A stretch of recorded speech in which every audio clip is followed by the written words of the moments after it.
18 सितंबर को पुलकित अंकिता और रिजॉर्ट के 2 स्टाफ के साथ नहर के पास पहुंचा क्योंकि अंकिता बहुत ज्यादा परेशान थी, गुस्से में थी। तो जो जानकारी मिल रही है उसके मुताबिक चारों यहां पर पहुंचे। इसके बाद पुलकित ने, अंकित ने और सौरभ ने, तीनों ने मिलकर यहां पर शराब पी और अंकिता की बहस जो थी वो पुलकित से एक बार फिर से हो गई। जो जानकारी मिल रही है उसके मुताबिक अंकित ये चाहता था कि जो होटल के अंदर स्टाफ आता है अंकिता उनका मन बहलाए, उनके साथ हम बिस्तर हो जाए, लेकिन अंकिता बार बार इस बात को लेकर के मना कर रही थी। और ये पहली बार नहीं हुआ था कि जब पुलकित ने अंकिता को ऐसा कहा था, इससे पहले भी वो कई बार ये बात कर चुका था। अंकिता बार बार इस बात को मना कर रही थी। जब चारों यहां पर पहुंच गए और अंकिता की एक बार फिर से पुलकित के साथ बहस शुरू हुई, तब जो जानकारी मिल रही है अंकिता ने पुलकित के फोन को नहर में फेंक दिया और इसी से गुस्सा होकर पुलकित ने अपने साथियों के साथ मिलकर इसी नहर में अंकिता को धक्का दे दिया और यहां से वापस रिसॉर्ट की तरफ चले गए। रिसॉर्ट में जाने के बाद उन्होंने जो कहानी बुनी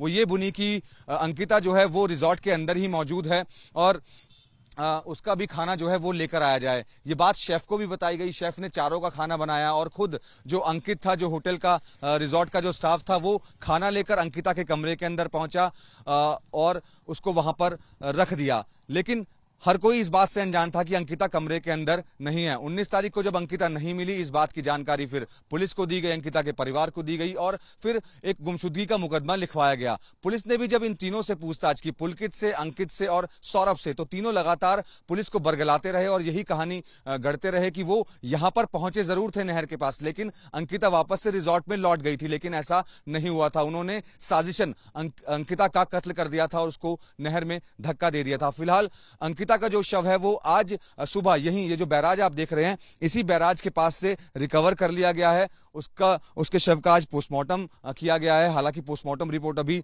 सामने नहीं आई है। पोस्टमार्टम रिपोर्ट सामने के बाद ही चीजें साफ हो पाएंगी कि आखिरकार मौत की असली वजह क्या सिर्फ नहर में गिरना ही था या फिर तीनों ने मिलकर के पहले उसकी हत्या की और उसके बाद जो शव था उसको यहां नहर में फेंक दिया। फिलहाल पुलिस की इन्वेस्टिगेशन इस पूरे मामले में लगातार जारी है। कैमरामैन आदर्श नायर के साथ मनोज वर्मा, एबीपी न्यूज, ऋषिकेश।